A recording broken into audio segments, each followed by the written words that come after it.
နီးကပ်လာပြီဖြစ်တဲ့ဗင်းရဲ့ပွဲကြီးကိုကဘာတလွားမှာရှိတဲ့ပရိသတ်တွေအတွက် UFC ကအတိပေးရင်အသက်23နှစ်အရွယ်ပဲရှိသေးတဲ့ဒီမြန်မာအမေရိကန်နွယ်ဖွား Joshua Van ရဲ့အောင်မြင်မှုတွေကတော့တကယ့်ကိုအမခံပါပဲ Joshua Van တယောက်ထပ်ပြီးအနိုင်ရရှိသွားပြန်ပါပြီကြောက်ရွံ့မှုမရှိတဲ့သူဟာတကယ့်ကိုအန်ဒီရရှိလာပါတယ်ဝူး Van တယောက်ပွဲသိမ်းဖို့ကြိုးစားနေပြီအိုးဖေးဟာကြီးမယုံနိုင်စရာပါပဲအသက်24နှစ်အရွယ် Joshua Van ဟာအခုဆိုရင် flyweight တန်းရဲ့ champion တစ်ဖြစ်လာခဲ့ပါပြီ Van က champion ဖြစ်သွားပြီဒါတကယ့်ကိုမယုံနိုင်စရာကောင်းလုံးပါတယ် It is remarkable how much this Burmese American Joshua Van has accomplished at just 23 years of age. Joshua Van, a winner again, and the fearless is dangerous. Van chasing a late finish.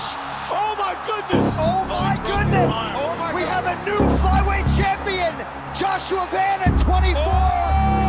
Van's a champion. That's so crazy.